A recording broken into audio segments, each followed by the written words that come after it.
ધોરણ 11 અર્થશાસ્ત્ર વાર્ષિક પરીક્ષા 2025 માટેનું આપણે માળખું જોવાના છે. એટલે 80 માર્ક્સનું જે પેપર છે અર્થશાસ્ત્રનું ઇકોનોમિક્સનું એ કેવું પૂછાય એની આપણે વાત કરવાના છે. એટલે ઇકોનોમિક્સની અંદર 80 માર્ક્સ આપણે કેવી રીતના મેળવીએ, 80 માંથી સારામાં સારા માર્ક્સ કેવી રીતના મેળવીએ અને 80 માર્ક્સનું આખું પેપર ક્યાંથી પૂછવાનું એની વાત કરી. સૌપ્રથમ વિભાગ એ આપણો આવે. વિભાગ એ ની અંદર 16 પ્રશ્નો એટલે કે 16 MCQ પૂછાય તો વિભાગ એ કેટલા માર્ક્સનો થાય? 16 માર્ક્સનો થાય. 16 કયા કયા MCQ એ પણ લખી દઈએ. ચલો 1 2 3 4 5 6 7 અને 8 આ 8 પ્રશ્નો થયા. એ જ રીતના બીજા 8 જોઈ લે એટલે કે 9 10 11 12 13 14 15 અને 16 આ 16 પ્રશ્નો કયા કયા ચેપ્ટર માંથી પૂછવાના એના માટે આ વિડિયો છે. તો પહેલા ચેપ્ટર માંથી 2 પ્રશ્નો, બીજા ચેપ્ટર માંથી પણ 2 પ્રશ્નો, પાંચમો અને છઠ્ઠું જે છે પ્રશ્ન એ ત્રીજા ચેપ્ટર માંથી, સાતમો પ્રશ્ન ચોથા ચેપ્ટર માંથી, આઠમો પ્રશ્ન પાંચમા ચેપ્ટર માંથી. એટલે ચોથું અને પાંચમા ચેપ્ટર માંથી એક એક છે. આ નવમો પ્રશ્ન છઠ્ઠા ચેપ્ટર માંથી, 10 અને 11 જે છે ને એ સાતમા ચેપ્ટર માંથી છે. ત્યાર પછી આઠમા ચેપ્ટર માંથી એક જ પ્રશ્ન છે, નવમા ચેપ્ટર માંથી પણ એક જ છે, 10મા માંથી પણ એક જ છે, 11મા માંથી પણ એક અને 12મા માંથી પણ એક. એનો મતલબ કે દરેક ચેપ્ટર માંથી MCQ તો પૂછાય છે. હવે એક પૂછાય, બે પૂછાય, ત્રણ પૂછાય કે ચાર પૂછાય, આપણે તૈયારી તો કરવી જ પડવાની. એટલે MCQ માં તમે તૈયારી કરો તો દરેક ચેપ્ટર ને વાંચી લેવાના. બી એટલે એક વાક્યમાં જવાબ એવા 8 પ્રશ્નો પૂછાય તો એના માર્ક્સ પર કેટલા થવાના? 8 જ થવાના. એટલે 8 પ્રશ્નો 1 2 3 4 5 6 7 અને 8 એમ કુલ કેટલા પ્રશ્નો પૂછવાના? 8 પ્રશ્નો પૂછવાના. અને આ 8 પ્રશ્નો કયા કયા ચેપ્ટર માંથી પૂછવાના એ જોઈ લે. પહેલો પ્રશ્ન ત્રીજા ચેપ્ટર માંથી, બીજો પ્રશ્ન છઠ્ઠા ચેપ્ટર માંથી, ત્રીજો પ્રશ્ન સાતમા ચેપ્ટર માંથી, ચોથો પ્રશ્ન આઠમા ચેપ્ટર માંથી, 9 માંથી પાંચમો પ્રશ્ન અને આ જે છઠ્ઠો અને સાતમો પ્રશ્ન છે એ 10મા ચેપ્ટર માંથી પૂછાય અને 12મા ચેપ્ટર માંથી એક પૂછાય. એટલે કુલ 8 પ્રશ્નો પૂછાવાના. એ 8 પ્રશ્નો આપણે જોઈ લીધા. કુલ જોવા જઈએ તો A ને B ભેગું થઈને કેટલા થાય? તો A ને B ભેગું થઈને 24 માર્ક્સ થાય. એટલે 24 માર્ક્સ તો આપણે એકદમ સરળતાથી મેળવી શકવા જોઈએ. એમાં કોઈ લાંબા પ્રશ્નો, મોટા પ્રશ્નો પૂછાવાના નથી. C વિભાગની વાત કરીએ તો C વિભાગની અંદર કુલ 12 પ્રશ્નો પૂછાવાના અને 12 માંથી આપણે લખવાના કેટલા? 9. 12 માંથી આપણે 9 લખવાના. એકના 2 ગુણ હશે આ પ્રશ્નમાં. એટલે આ વિભાગ એ 18 માર્ક્સનો થાય. આ જે C વિભાગ છે એના કુલ માર્ક્સ કેટલા હશે? 18. જો એ કયા કયા પ્રશ્નો પૂછાવાના? 1 2 3 4 5 અને 6 7 8 9 10 11 અને 12 એમ કુલ કેટલા પ્રશ્નો પૂછાવાના? 12 પ્રશ્નો. જે પહેલો પ્રશ્ન છે એ પહેલા ચેપ્ટર માંથી, બીજો પ્રશ્ન પણ પહેલા ચેપ્ટર માંથી, ત્રીજો અને ચોથો પ્રશ્ન એ બીજા ચેપ્ટર માંથી, પાંચમો પ્રશ્ન ત્રીજા ચેપ્ટર માંથી, છઠ્ઠો પ્રશ્ન ચોથા ચેપ્ટર માંથી. આ જે સાતમો પ્રશ્ન છે એ પાંચમા ચેપ્ટર માંથી પૂછાય, આઠમો પ્રશ્ન છઠ્ઠા ચેપ્ટર માંથી પૂછાય, બીજો એક પ્રશ્ન છે નવમો એ આઠમા ચેપ્ટર માંથી, પછી નવમા ચેપ્ટર માંથી, પછી 10 અને પછી 11. એટલે કે 12મું ચેપ્ટર આમાં નથી.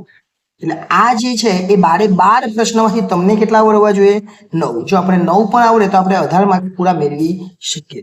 હવે સેક્શન ડી ની વાત કરીએ. જે વિભાગ ડી છે એ વિભાગ ડી ની અંદર કુલ 9 પ્રશ્નો પૂછાય અને 9 માંથી આપણે લખવાના કેટલા?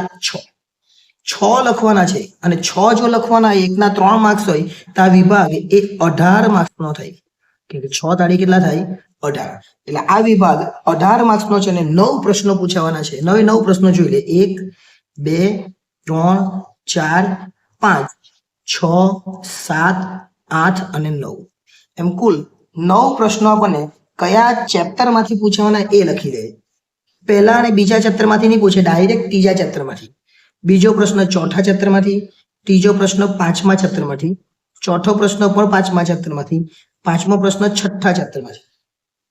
ત્યાર પછી આઠમા ચેપ્ટર માંથી એક પૂછાય, 10મા ચેપ્ટર માંથી 2 પૂછાય અને છેલ્લે 12મા ચેપ્ટર માંથી એક પૂછાય. એટલે કુલ 9 પ્રશ્નો પૂછાવાના. પણ 9 પ્રશ્નોમાંથી તમારે તો લખવાના કેટલા? 6. આપણને 6 આવડવા જોઈએ. 6 આવડે એકના 3 હોય એટલે 18 માર્ક્સનો વિભાગ થાય. હવે છેલ્લો વિભાગ અને પછી દરેક વિભાગમાં કેટલા માર્ક્સનું છે એ પણ આપણે જોઈ લઈએ. ઈ જે વિભાગ છે એમાં 6 પ્રશ્નો પૂછાવાના અને બધા મોટા પ્રશ્નો અને 6 માંથી લખવાના કેટલા? 4. ચાર લખવાના અને મોટા પ્રશ્નોની વાત કરીએ એનો મતલબ કે એક પ્રશ્ન એ 5 માર્ક્સનો થાય એટલે 20 માર્ક્સનો આખો વિભાગ થવાનો. 6 પ્રશ્નો 1 2 3 4 5 અને 6 કુલ 6 પ્રશ્નો છે. હવે આ 6 પ્રશ્નોની તૈયારી ક્યાંથી કરવાની? તો ચેપ્ટર નંબર 3 તૈયાર કરવાનું. ચેપ્ટર નંબર 3 તૈયાર કરો એટલે ચેપ્ટર નંબર 3 અહીંયા પણ કામ લાગે. કયામાં? 3 માર્ક્સ વાળા પ્રશ્નોમાં પણ કામ લાગે. ચેપ્ટર નંબર 4 તૈયાર કરવાનું એ પણ અહીંયા કામ લાગે. ચેપ્ટર નંબર 6 તૈયાર કરવાનું એ પણ અહીંયા કામ લાગે. એટલે આ 3 4 ને 6 એ તો બધા જ આપણને વાંચવા જ પડવાના. એ નાના 3 માર્ક્સ વાળા હોય કે એકદમ મોટા 5 માર્ક્સ વાળા હોય, બંનેમાં કામ લાગવાનું છે. 7મું ચેપ્ટર, 7મા ચેપ્ટરમાંથી આપણને અહીંયા પૂછાતું નથી એટલે એ 7મા ચેપ્ટરને આપણે સ્કીપ કરીએ તો ચાલે, છોડી દઈએ તો ચાલે. કેમ? કે અહીંયા 9 ને 11 બી છે.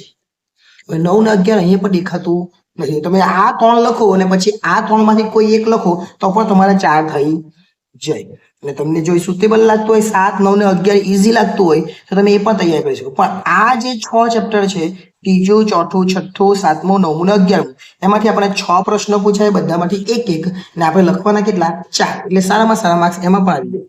પણ આ જે છે ને ડી ને ઈ, ડી અને ઈ, આ બંનેની અંદર એક પ્રશ્ન એવો પૂછાશે જે કેસ સ્ટડી આધારિત હશે.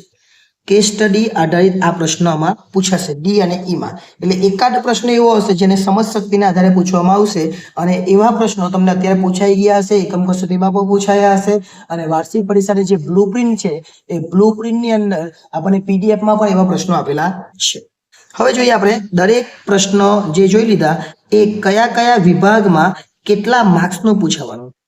તો આ પહેલો વિભાગ છે, બીજો, ત્રીજો, ચોથો અને 5મો, એમ કુલ 5 વિભાગ.